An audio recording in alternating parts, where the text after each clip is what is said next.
In one of the most prestigious kingdoms of Greece, a boy was born, the son of the king with his young and beautiful queen. However, the birth of the heir to the royal house was not something auspicious at all. In his visit to Apollo's temple, the king was told a prophecy in which the birth of his son would be the cause of his death and the ruin of his entire family. The king, convinced that something had to be done, persuaded the queen that, for the good of all, the child's life would have to meet its end.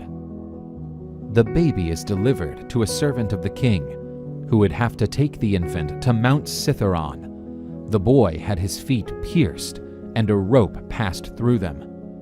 The boy had to be hung on a tree by his feet, allowing the beasts to do whatever they wanted with him.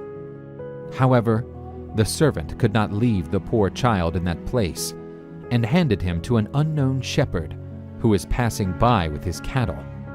The shepherd untied the child's feet and treated his wounds. He baptized the baby as Oedipus, which meant the one with swollen feet. The shepherd, in turn, was extremely poor, and since he did not have conditions to raise the child, decided he took him to the king of Corinth. Polybus and his wife had no children, and therefore decided to adopt Oedipus as their own son. Oedipus grew, and he was beautiful, strong, and deeply astute, and he lived happily as the crown prince of Corinth. However, during a celebration, one of the noblemen insulted Oedipus, saying that he was not worthy to be the heir to the throne of Corinth, since he was a foreigner. Oedipus questioned King Polybus, wanting to know the truth, but the latter told him not to mind the words of a drunk. Oedipus, unhappy with the king's response, decided to find the truth in the Oracle of Delphi. Despite the insistence, the oracle refused to answer his questions, but prophesied a terrible future for the young boy. You shall kill your own father, marry your mother, and leave a shameful descent. Oedipus was dismayed by such a dreadful prophecy and decided to leave Corinth to avoid killing his beloved father and taking his mother as a wife. The young man, disheartened, wandered through the roads of Greece until, at a crossroads, he met a gentleman in a wagon, accompanied by his servants. The road was narrow, and one of the servants threw Oedipus off the road to allow the passage of his lord's cart. The young prince, outraged, hit the servant with his cane. The lord and his servants grabbed their weapons and advanced against Oedipus.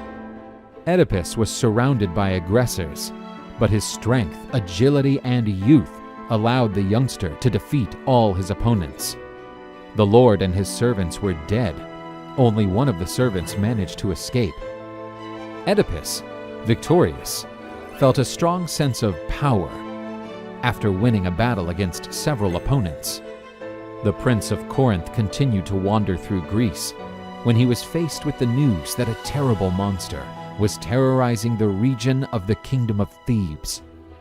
Oedipus, feeling empowered after his recent victory, went to Thebes to confront the fearsome Sphinx and add his name to the pantheon of heroes.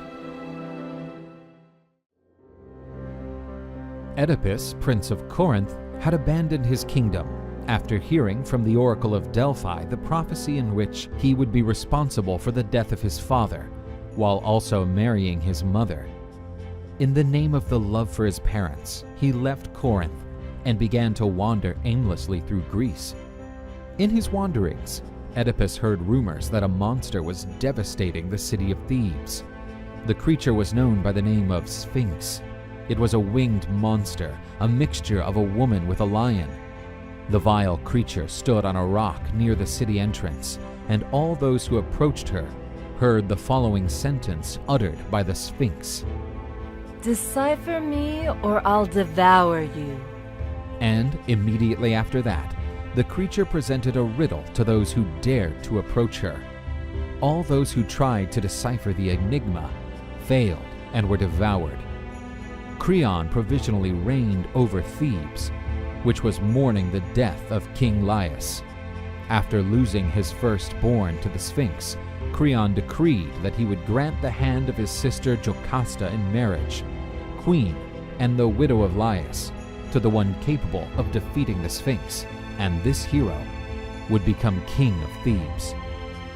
Oedipus decided to accept this challenge because he did not fear death, and if he ended up dying, at least he would know that his parents would be safe from his terrible prophecy. Oedipus met the Sphinx and heard the well-known sentence, Decipher me or I'll devour you. In the morning, I have 4 legs. At noon, 2. And when the twilight comes, I have 3. Among all creatures, it is the only that can change its number of legs, but the greater the number, the lower its speed and strength. Oedipus stared at the Sphinx, which was already licking her lips, waiting for yet another meal. And so the boy uttered his reply. The answer is the human being. At the dawn of his life, he crawls on his arms and legs. In the middle of his life, he walks on his 2 legs. At the end of his life, he has to rely on a cane. The enigma's resolution covered the Sphinx with an unbearable shame, and she ended up throwing herself from the top of a cliff. The Sphinx was dead, and Thebes was safe again. Creon, as promised, gave the hand of his sister Jocasta to the hero, and he married her. Oedipus was now the king of Thebes. His wife, despite having a certain age, was still very beautiful and fertile. And with her, Oedipus had several children, and they lived very happily. But black clouds began to cover the city of Thebes, a premonition that something terrible was about to happen. After defeating the terrible Sphinx, Oedipus, as a reward, received the hand of the queen Jocasta of Thebes in marriage and became king of Thebes. He had 4 children with the queen, the boys Eteocles and Polynices, and the girls Antigone and Ismene. Many years passed, and Oedipus, despite having some flaws, was seen as a righteous and benevolent king. However, a plague was ravaging the city of Thebes, and many lives were cut short by the disease. Desperate, the population reached for their king, who had already saved the city in the past, and begged Oedipus to save it again. King Oedipus did not dodge his responsibility with the city and ordered Creon, his friend and brother-in-law, to go to the Oracle of Delphi and find out the source of such misfortune. Creon returns from the oracle with the answers for such calamity. I will reveal what I was told by Apollo. Through the glorious oracle of Delphi, he expressly ordered that we must purify the land of the sacred city of Thebes, which is tarnished, thanks to a vile criminal. The oracle revealed that the plague would persist until the one responsible for the death of Laius, the former king of Thebes, was expelled from the glorious city of Thebes, which he used as a haven. The only thing known was that King Laius had been murdered by a gang of thieves at a crossroads, but their identities remained unknown. Oedipus assumed the responsibility to uncover the identity of such vile element, who lurked within the walls of Thebes, and said, "Anyone who knows the real identity of the murderer is obliged to report what they know to me. Do not fear any kind of retaliation, regardless of who the perpetrator is, since you will be duly rewarded. I want the murderer to know that if he decides to willingly surrender himself, his physical integrity will be preserved, and he will not suffer any sentence, except the exile required by the oracle. And I want everyone to know that I will not rest until the man responsible for Laius's death is found and expelled from this city, even if he is part of my court or family. And I pray that the gods punish such an individual, inflicting him with full-fledged pain and suffering." Creon suggested the presence of Tiresias. The old blind man was a notorious clairvoyant and, With the help of his powers, the criminal could be found. The old Tiresias appeared before Oedipus, who told him, "Wise elder, your reputation as a clairvoyant gives you enough credit to help us discover the identity of the actual murderer of my predecessor. Therefore, I command you to reveal everything you know." Terrible is the knowledge that only brings misery to those who know it. Let me go, my king, and bear your own burden, and let me bear mine. It would be better for both of us. If you have knowledge of the killer's identity, reveal it now. Do not allow the city of Thebes to continue to suffer due to your omission. You don't know what you are asking for. Such knowledge will only cast misery, and my mouth knows nothing. How dare you betray the soil that welcomed you? This traitor can only be complicit in such a crime. Tiresias was deeply offended by this accusation and decided to reveal what he knew. You insisted on going after your own demise. May you learn that the wicked who profanes our city is you, King of Thebes. Take this man out of my sight. He is an old, demented man. You wanted the truth and forced me to say it. Now force yourself to endure the punishments due and welcome the fruits of the curse that you have summoned, because I know the powerful truth, and what is said is said. Take this traitor away. He can only be in collusion with Prince Creon, who brought this man here to steal my crown. Oedipus accused Creon of treason and conspiracy alongside Tiresias, in attempt to strip him of his power. Why do you impose such burdensome accusations on me in such a careless way? I have always been your friend and made you king. I don't wish to have your crown, and why would I want to anyway?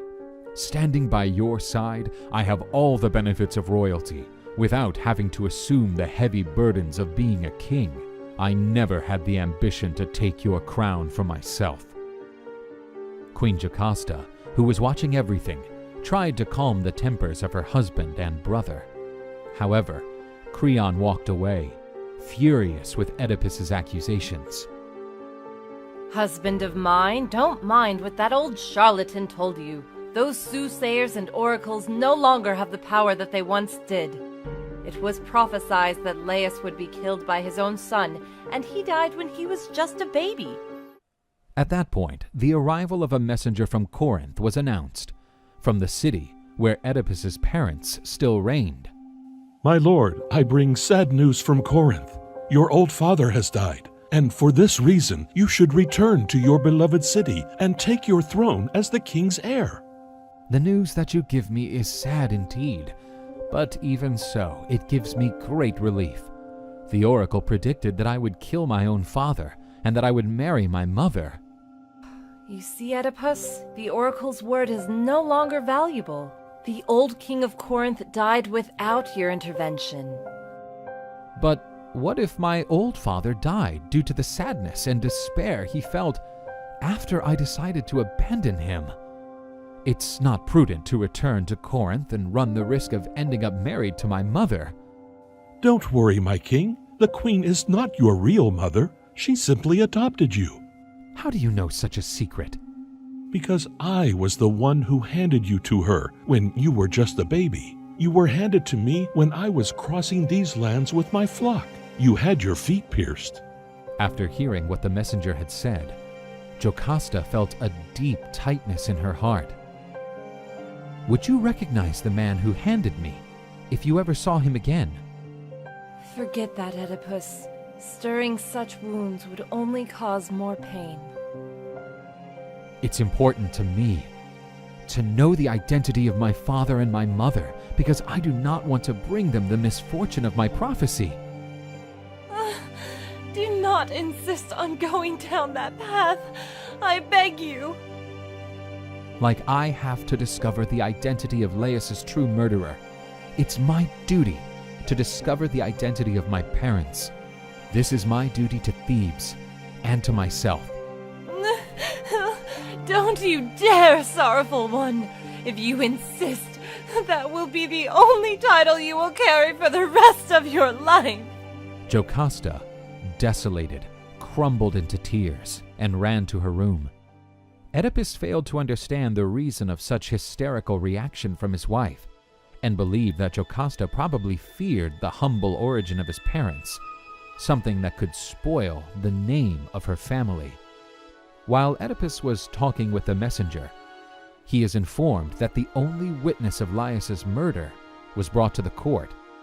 The servant of the former king looked pale in front of Oedipus. The messenger told him, "Lord, I have no doubt this is the man who handed you to me when you were just a baby." "Servant, this man says that you handed him a baby many years ago." Lord, pay no attention to this man. He is just losing your time. Do you remember that small boy with wounded feet? Now he is in front of you as a king. Why don't you shut your mouth, you fool? Who handed you the child? Was it your father? I don't know what this man is talking about. If I have to repeat the question, you will be a dead man. Please, do not harm an old man. I curse that day when I spared your life. It would be better if you were dead. Speak right away and end this story. I beg you, my king, don't ask me anything else. You will speak the truth, whether you want it or not. Tie him to that trunk. Considering that threat, I bow before your willingness. Saying this will be really cruel, but your pain as a listener will be even more excruciating. You have been delivered to me by Queen Jocasta, who put in my arms her son with King Laius, so that he could be delivered to the beasts of Mount Citharon to prevent the fulfillment of a terrible prophecy. During that moment of revelation, light shed on the whole darkness that had blinded the poor Oedipus. His prophecy had been fulfilled. While trying to escape his fate from Corinth, Oedipus in fact crossed paths with it. But Oedipus's full misery had yet to be reached. Queen Jocasta had just committed a desperate act. Oedipus ran toward the royal rooms, but the door was locked. "Jocasta, don't do anything that cannot be undone. We are not to blame for what happened. Everything was an inevitability of fate." After forcing the door, Oedipus found Jocasta hanging with a rope around her neck. Oedipus laid the body of the lifeless queen on the floor. He removed the golden brooches that tied her dress and, with their needles, pierced his own eyes.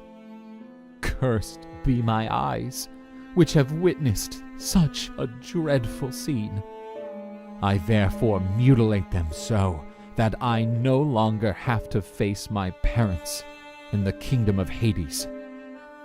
Blind, Oedipus addressed the population of Thebes and said, "I have plucked out my own eyes. What can I admire or love in this life now? Take me to exile, far from Thebes, because I'm damned, the most hated creature by the gods among mortals."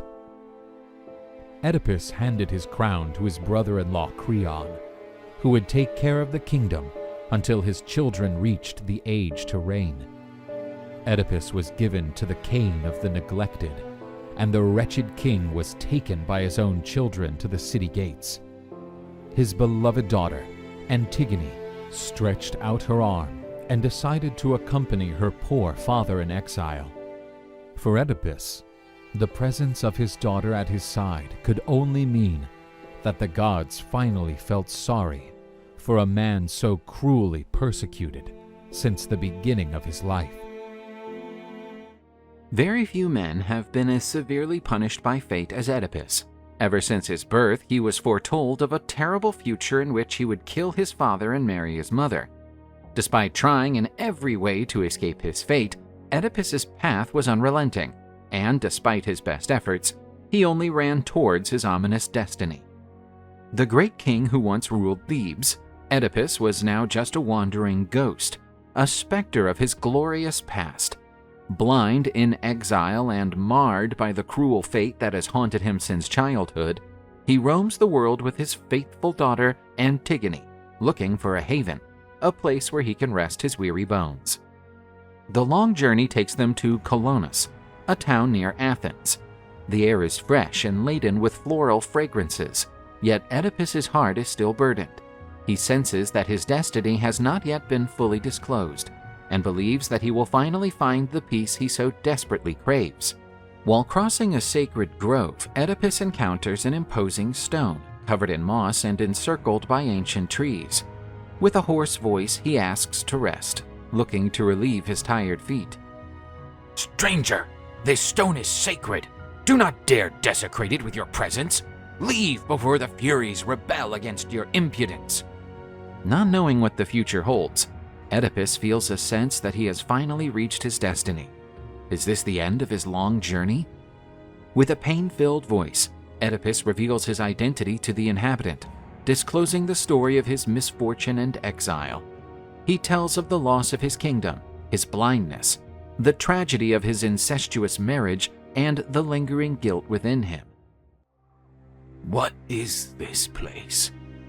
"This grove is consecrated to the Eumenides, also known as the Furies, revengeful goddesses dwelling in the shadows." Believing in his impending doom, Oedipus says that he will not move. The oracle's words brought him there after a long and tortuous journey.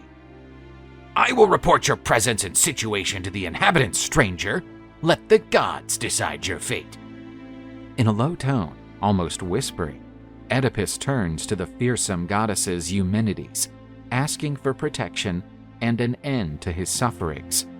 "Eumenides, fearful goddesses, I ask you for protection and an end to my suffering.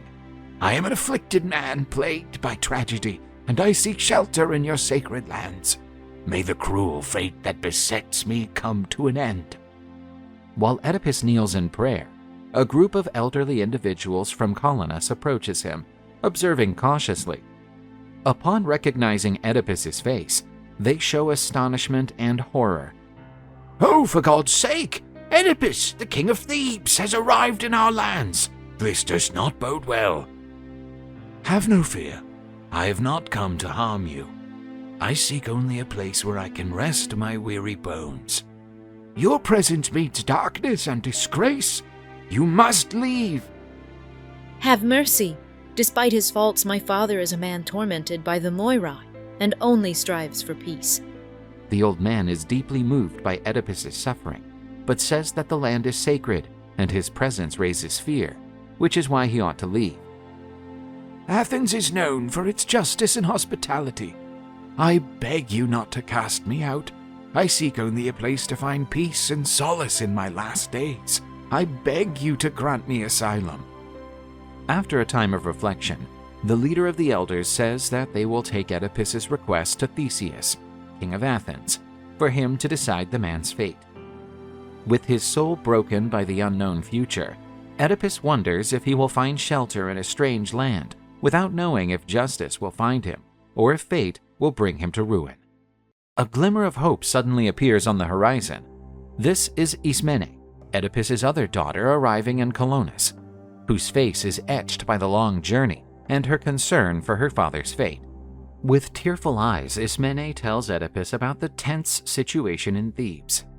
"Father, Thebes is teetering on the edge of the abyss. Our brothers Eteocles and Polynices, blinded by ambition, are fighting each other in a fratricidal struggle for the throne." Oedipus listens to Ismene's story with a crushed heart. His guilt over the past and his bitterness at his son's behavior grieve him deeply.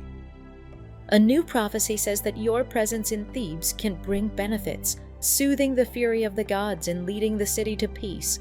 Even in the darkness, you hold a power that can save Thebes." "I will not return to Thebes to be used as an instrument of power. My revenge will be to stay in Colonus, embraced by foreign lands, leaving my children to their chosen fate." The elders came back, and, touched by Oedipus's story of suffering and fearful of the Eumenides' wrath, who could be outraged by Oedipus's presence, advised him to make an offering to appease the goddesses. They told him how to perform the sacred rituals and the steps needed to ask for the divinity's protection. Looking for peace and protection, Oedipus accepts to make the offering. With her heart bursting with reverence, Ismene volunteers to carry out the sacred task. She heads for the woods, entering the Eumenides realm in the hope that her prayers will be heard. Oedipus's quest for peace is disturbed by the unexpected arrival of the king of Thebes, Creon, walking up with an entourage of guards, his expression imbued with feigned warmth. Oedipus, go back to Thebes. The city needs your wisdom. Your children have pardoned you and long for your return.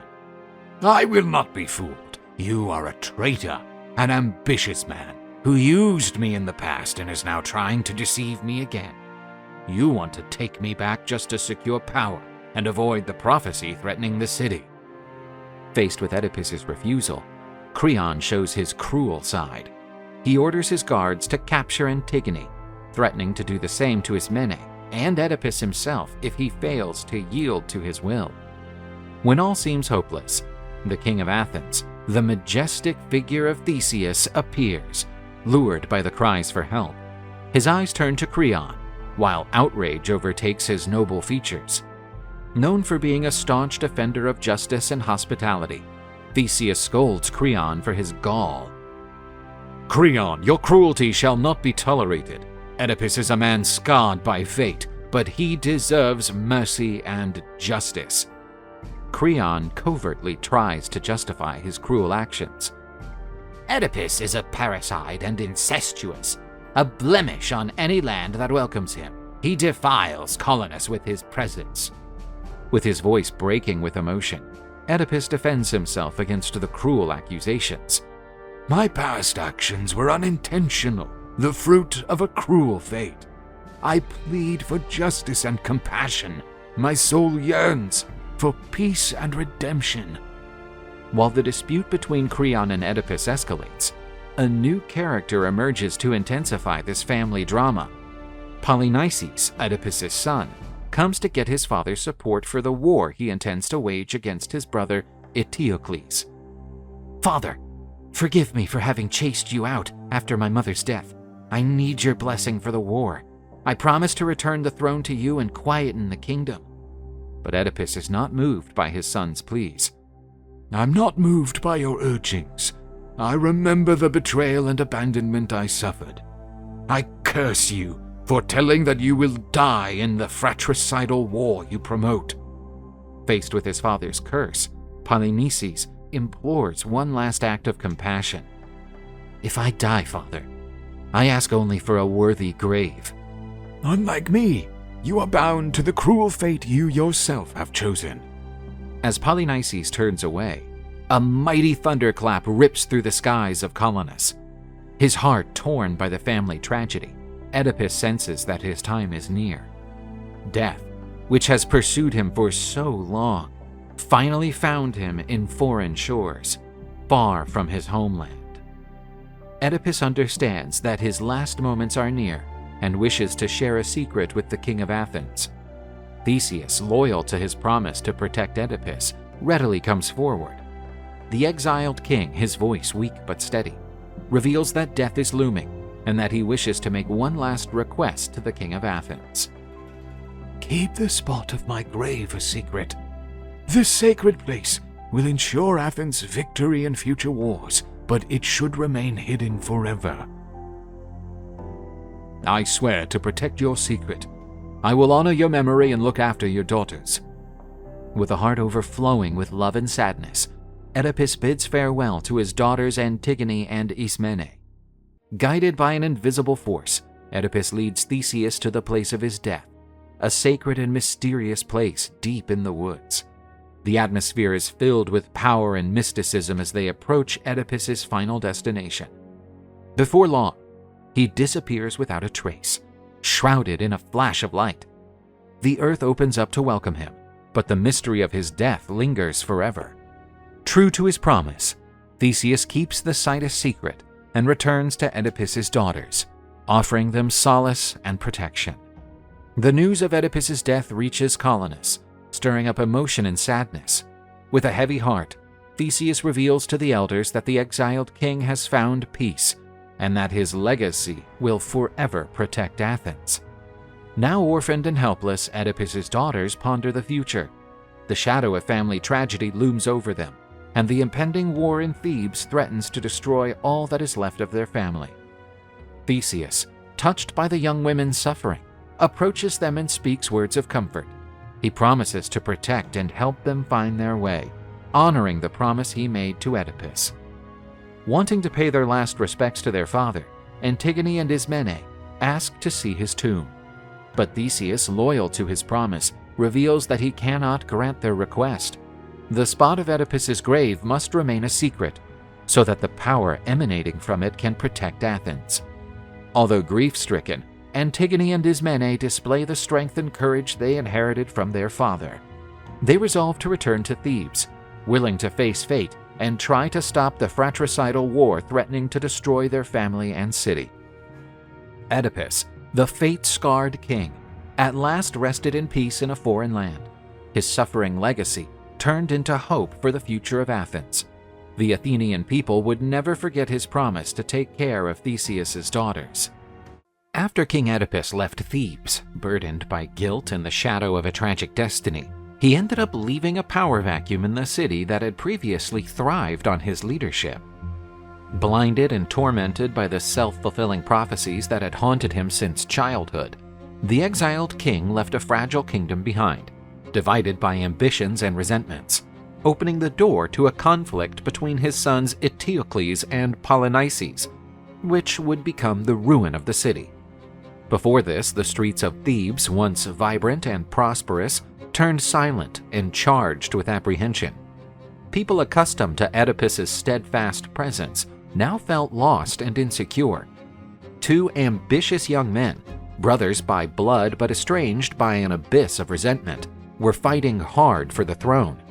Eteocles, the eldest son, promised his subjects a prosperous future under his leadership, spoke of unity and peace. But behind this good-natured facade lurked a desire for absolute power and a soul tainted by ambition. He yearned for total control of the city and was willing to sacrifice anything to achieve it, including his own family. Polynices, exiled by his brother, nurtured a profound resentment. He believed that he had been unfairly treated and that fate had chosen him as the true heir to the throne. His soul was burning with a longing for revenge, and he made preparations to return to Thebes with an Argive army, bent on dethroning his brother and reclaiming what he considered to be his by right. 6 other Argive leaders marched against Thebes alongside Polynices, each one carrying the prophecy of a tragic fate, something they chose to ignore. Not able to share power with his brother, Eteocles started to devise strategies to consolidate his rule. He encircled himself with ambitious and manipulative advisors who fed his ego and urged him to act cruelly. Eteocles began to exercise iron control over the city, repressing any opposition and turning his rule into a dictatorship. He bolstered Thebes' defenses, readying the city for a possible war. His fear was his weapon, and he pledged protection and safety for his subjects. But behind his words was an unquenchable desire to hold on to power at any cost. He didn't know that the true virtue of a king lies in justice and love for the people, not in fear and violence. In spite of its orderly and controlling appearance, Eteocles' rule became increasingly unjust and oppressive. He rejected the people's pleas for a fairer and more balanced leadership, turning Thebes into a land of suffering and inequality.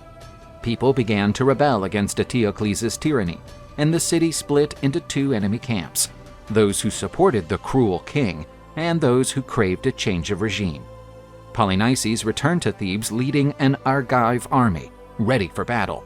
He thought that fate had chosen him as the rightful king of Thebes, and that his homecoming would restore justice and harmony to the city. Eteocles assembled his soldiers and declared war on his brother. He rejected the possibility of losing or dividing the throne, and was adamant that he would defend his power by any means possible. Many armed soldiers filled the streets of Thebes, and the war climate spread throughout the city. Eteocles fortified the city walls in preparation for the attack of Polynices and his Argive army. Polynices' army and that of Thebes engaged in brutal combat. The battleground turned into a sea of blood. Thebes became a place of destruction and pain. Tydeus, a ferocious and merciless warrior, was notorious for his anger and bloodlust. He ignored the orders of the soothsayer who warned him not to go to war against Thebes, proving his arrogance and lack of respect for the gods.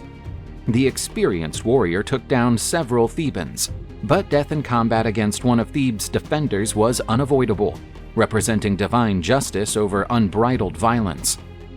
Towards the culmination of the battle, Eteocles and Polynices found themselves in a one-on-one struggle. They clashed as if they didn't recognize each other as brothers. All they wanted was to see each other dead.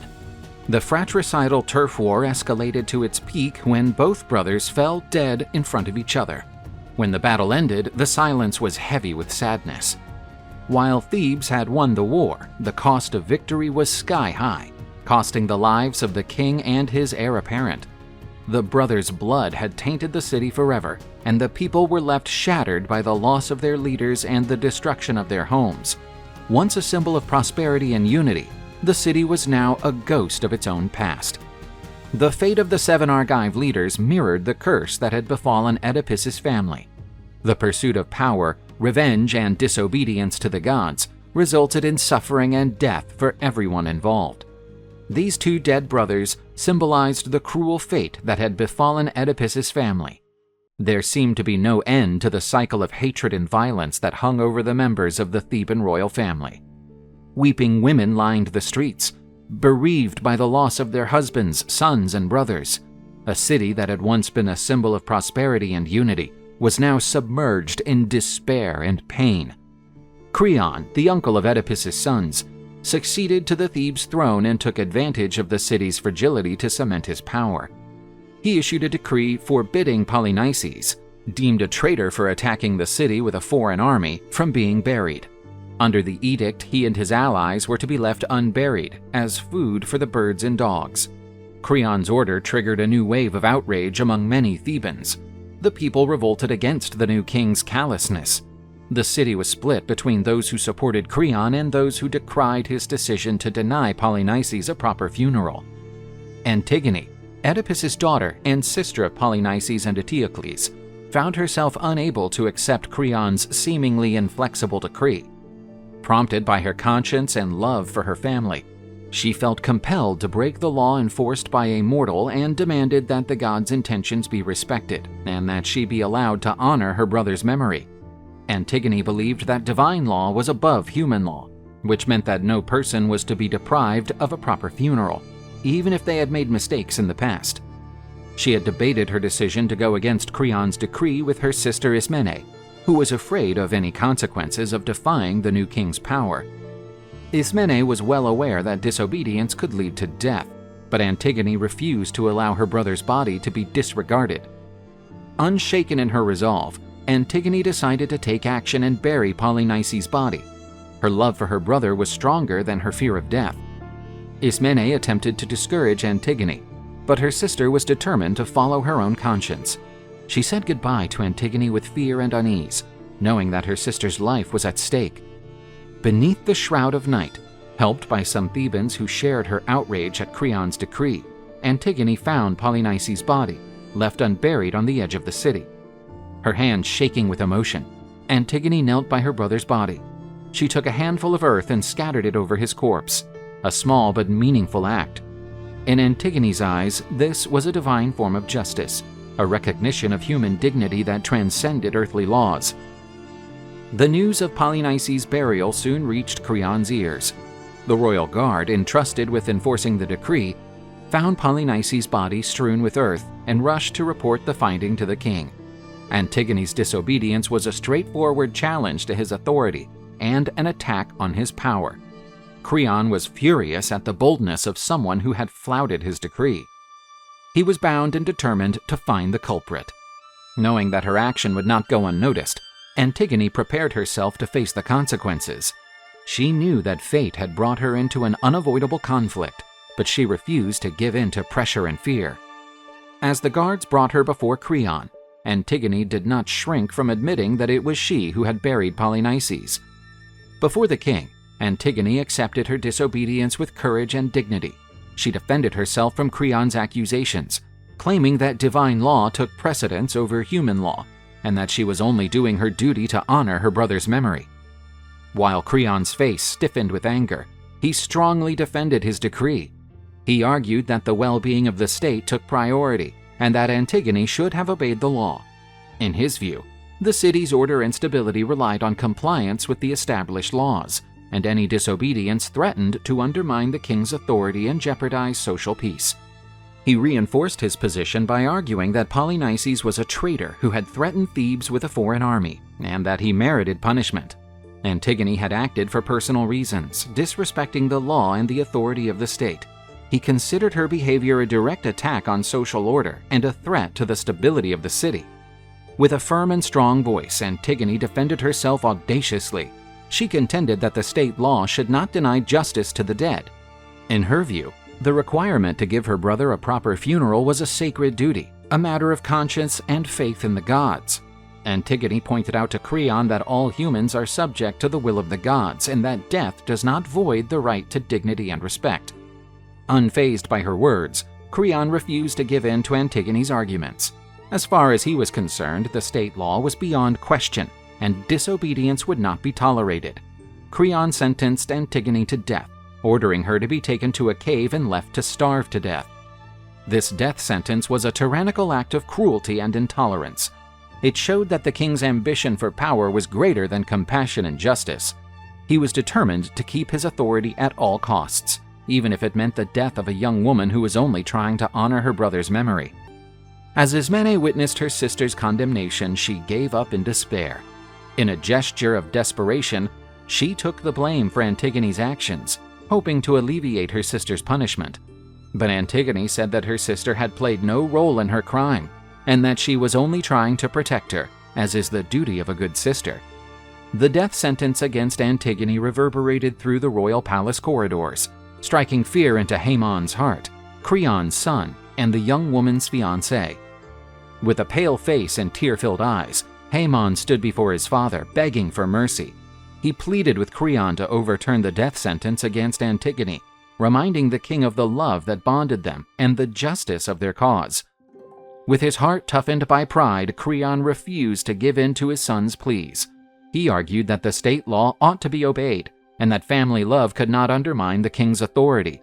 As Creon saw it, one's duty to the state took precedence over any personal affection. With a voice laden with pain and rage, Haemon questioned his father's decision.